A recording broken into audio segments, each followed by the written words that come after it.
ഇന്ന് തന്നെ ഡൗൺലോഡ് ചെയ്യൂ. കാണൂ നിങ്ങളുടെ ഫേവറേറ്റ് ഷോസ്.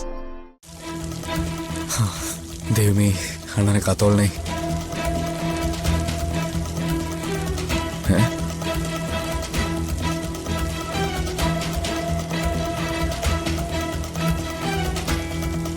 അല്ല, ഇതാരാ? അർച്ചന മേഡോ? ചിലപ്പോ പിടിച്ചു നിൽക്കാൻ പോലും പറ്റാത്ത അവസ്ഥയിലാക്കും.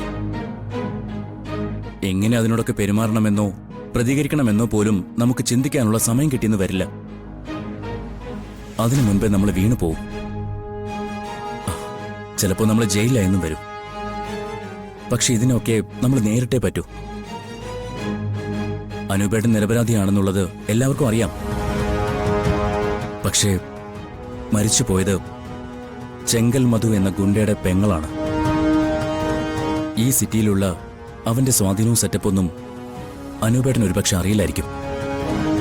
നമ്മുടെ ഈ സ്ഥലം തന്നെ അവന് കണ്ടുപിടിക്കാൻ അങ്ങനെ ഒരുപാട് സമയമൊന്നും വേണ്ടി വരില്ല. ഒരു 3-4 ദിവസം. അതിനുള്ളിൽ പ്രശ്നങ്ങൾ സെറ്റിൽ ചെയ്തില്ലെങ്കിൽ അവൻ നമ്മളെ തേടി ഇവിടെയും വരും. ആ കരുതലോടെ വേണം എപ്പോഴും നമ്മളിരിക്കാൻ. എനിക്കിപ്പോ പേടി തോന്നുന്ന കാര്യം ഇത് മാത്രമല്ല ധനുഷ്. വേറെ എന്താ? ഞാൻ വളരെ സാവധാന വണ്ടി ഓടിച്ചത്. പക്ഷേ എനിക്ക് നേരെ വന്ന ആ ടിപ്പർ ലോറി അപ്പുറത്തെ ട്രാക്കിൽ നിന്നും പെട്ടെന്ന് എന്റെ നേരെ തിരിഞ്ഞു വരികയായിരുന്നു. മനഃപൂർവ്വം എന്നെ കൊല്ലാൻ വരുന്നത് പോലെ.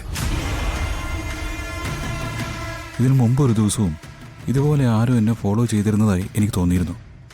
എന്നിട്ട് അനൂപേട്ടൻ എന്താ ഇക്കാര്യം ആരോടും പറയാതിരുന്നത്? ആദ്യത്തെ ദിവസത്തെ കാര്യം വെറും തോന്നലാണെന്ന് ഞാൻ വിചാരിച്ചു. ആരോടെങ്കിലും പറഞ്ഞാൽ എന്നെ കളിയാക്കുമെന്നും വിചാരിച്ചു. അല്ലെങ്കിൽ തന്നെ എന്നെയൊക്കെ കൊല്ലാൻ ആരാ വരുന്നത്? അതുകൊണ്ട് ആർക്കെന്ത് ഗുണം? അങ്ങനെയൊക്കെയാണ് ആദ്യം ഞാൻ വിചാരിച്ചത്. പക്ഷേ ഇപ്പം എനിക്ക് തോന്നുന്നു ഇത് വെറും ഒരു അപകടമല്ലെന്ന്. ആ ടിപ്പർ എൻ്റെ നേരെ പാഞ്ഞു വന്നപ്പോൾ ഞാൻ പെട്ടെന്ന് വെട്ടിത്തിരിച്ചതാ. ആ സമയത്ത് ആ പെൺകുട്ടി റോഡിലേക്ക് ഇറങ്ങി വന്നത്. എൻ്റെ കഷ്ടകാലം, അല്ലാതെ എന്ത് പറയാൻ. അതിന് അനൂപേട്ടൻ ആരെങ്കിലും ശത്രുക്കളുണ്ടോ? എനിക്കൊന്നും അറിയില്ല. ഞാനിതുവരെ ആരോടും മോശമായിട്ട് പെരുമാറിയിട്ടില്ല, വഴക്കുണ്ടാക്കിയിട്ടില്ല, ഒരു ദ്രോഹവും ചെയ്തിട്ടില്ല. പിന്നെ ആരാണ് എൻ്റെ ശത്രുവെന്ന് ഞാൻ എങ്ങനെ തിരിച്ചറിയും? ഓഫീസിൽ എന്തെങ്കിലും പ്രശ്നങ്ങളുണ്ടോ?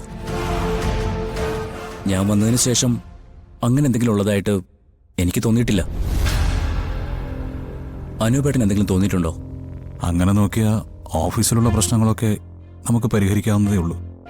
അങ്ങനെ ശത്രുക്കളെന്ന് പറയാൻ ആരുമില്ല. അനൂപേട്ടൻ ഇത്രയും പറഞ്ഞു കേട്ട സ്ഥിതിക്ക് എനിക്കൊരു കാര്യം ഉറപ്പായി. അനൂപേട്ടന്റെ പിന്നാലെ ആരും ഉണ്ട്. അനൂപേട്ടൻ അറിയാതെ വളരെ ശക്തനായ ഒരു ശത്രു അനൂപേട്ടൻ ഉണ്ടായിരിക്കുന്നു. നമുക്ക് ഈ ശത്രുക്കളുണ്ടാകുന്നത് പ്രത്യക്ഷത്തിൽ നമ്മൾ ആരോടെങ്കിലും വഴക്കുണ്ടാക്കിയിട്ടോ ആർക്കെങ്കിലും ദ്രോഹം ചെയ്തിട്ടൊന്നും ആയിരിക്കണമെന്നില്ല. നമ്മൾ സത്യത്തിന്റെ കൂടെ നിന്നാലും നമുക്ക് ശത്രുക്കളുണ്ടാവും. എന്തായാലും അനൂപേട്ടൻ പേടിക്കണ്ട. 2 ദിവസത്തിനുള്ളിൽ എല്ലാം ശാന്തമാവും. നമുക്കെന്തെങ്കിലും കഴിക്കണ്ടേ? എനിക്ക് നല്ല വിശപ്പുണ്ട്. ആദ്യം ഒന്ന് കുളിക്കണം. അതിനൊക്കെയുള്ള എല്ലാ സൗകര്യങ്ങളും ഇവിടെയുണ്ട്. അനൂപേട്ടൻ വാ.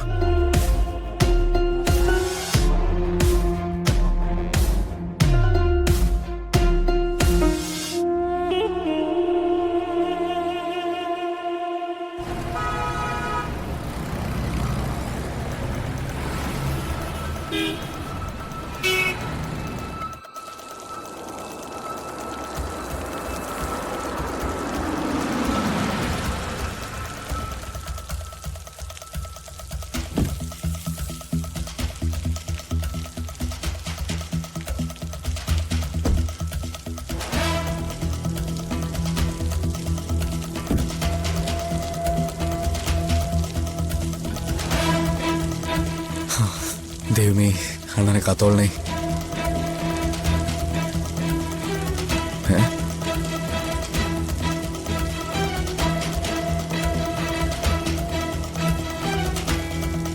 അല്ല ഇതാരാ? അർച്ചന മേഡോ?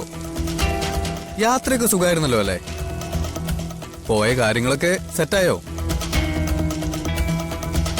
അനൂപിന് സുഖമല്ലേ? എന്താ മേഡം ഇത്? ഈ ചെടിക്കൊന്നും ആരും വെള്ളം ഒഴിച്ചിട്ടില്ല. അതുകൊണ്ട് ആ ജോലി ഞാനങ്ങ് ചെയ്യാന്ന് വെച്ചു. ഇതൊരു കുടുംബമല്ലേ മേഡം? സന്ധ്യയായ വീട്ടിലൊരു വിളക്ക് വെക്കണ്ടേ? എന്നാലല്ലേ ഐശ്വര്യം വരുള്ളൂ. ഇപ്പതേ ഞങ്ങൾ വന്നപ്പോ ഐശ്വര്യവും വന്നു. നിങ്ങൾക്ക് എന്താ ഇവിടെ കാര്യം? ആതിരേ, സ്നേഹേ, സാറ് ബഹളം വെക്കണ്ട. എല്ലാവരും ഇവിടെ തന്നെയുണ്ട്. ഈ വീട്ടിലുള്ളവരൊക്കെ നിങ്ങൾ എന്താ ചെയ്തേ? സച്ചേട്ടാ വന്നേ. നിക്ക് നിക്ക് നിക്ക് നിക്ക് പറയട്ടെ. നിങ്ങൾ പേടിക്കണ്ട. ഇതുവരെ ആർക്കും ഒന്നും പറ്റിയിട്ടില്ല. എല്ലാവരും സേഫാ. ഞങ്ങളെല്ലാവരും നിങ്ങൾ വരുന്നതും കാത്തിരിക്കുമായിരുന്നു. എവിടെ ആയിരുന്നു ഇതുവരെ? അതെന്തു ചോദ്യം അണ്ണാ? ഒരുപാട് ജോലി ചെയ്തിട്ടല്ലേ മേഡം വന്നിരിക്കുന്നത്, അല്ലേ മേഡം? വിളക്ക് വെച്ചത് കണ്ടില്ലേ? ഒന്ന് പ്രാർത്ഥിച്ചിട്ട് വാ. കാര്യങ്ങൾ സംസാരിക്കുമ്പോഴേ ഒരു ഐശ്വര്യം വേണ്ടേ? വാ.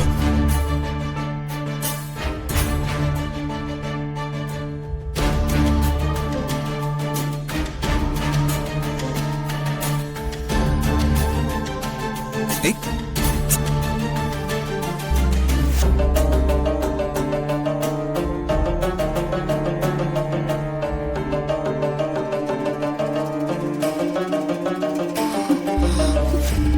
അച്ഛാ, സന്ദീപേ, അച്ഛാ.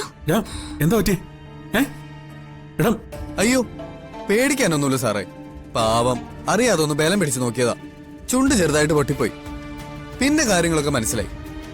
മോളെ, ഇവരൊക്കെ ആരാ? എന്താ ഇവിടെ സംഭവിക്കുന്നത്? ആഹാ, അപ്പൊ കാരണവർക്കൊന്നും മനസ്സിലായില്ലല്ലേ? മോനും മരുമോളും വലിയൊരു ജോലി ചെയ്ത് തീർത്തിട്ട് ഇങ്ങോട്ട് വരുന്നത്.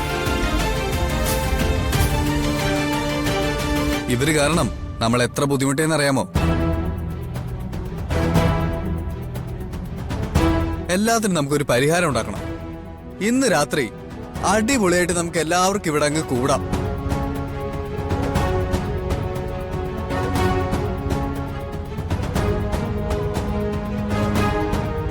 ഇവരിങ്ങോട്ട് വന്ന് കയറിയതല്ലേ ഉള്ളൂ. നമുക്ക് കാര്യങ്ങളെല്ലാം സമാധാനമായിട്ട് ചോദിക്കാം. ആ ചായ സാറിന് കൊടുത്തേ. എനിക്ക് ചായ വേണ്ട. ഹാ, അങ്ങനെ പറയല്ലേ സാറേ. അവൻ വളരെ കഷ്ടപ്പെട്ട് കൊണ്ടുവന്നല്ലേ. എന്നാ ഒരു കാര്യം ചെയ്യ്, സാറിനും മേഡത്തിനും ചായ കൊടുക്ക്. യാത്ര ചെയ്ത് ക്ഷീണിച്ചു വന്നല്ലേ. ദേ, വീടിനകത്ത് കയറി മര്യാദ വീട് കാണിക്കരുത്. എല്ലാവരും ഇപ്പൊ തന്നെ ഇവിടെ നിന്ന് ഇറങ്ങി പൊയ്ക്കോണം. നിങ്ങളുടെ ഗുണ്ടാ വിളയാട്ടമൊന്നും ഈ വീടിനകത്ത് നടക്കില്ല. മര്യാദയ്ക്ക് എല്ലാരും ഇറങ്ങി പോകാനാ പറഞ്ഞത്.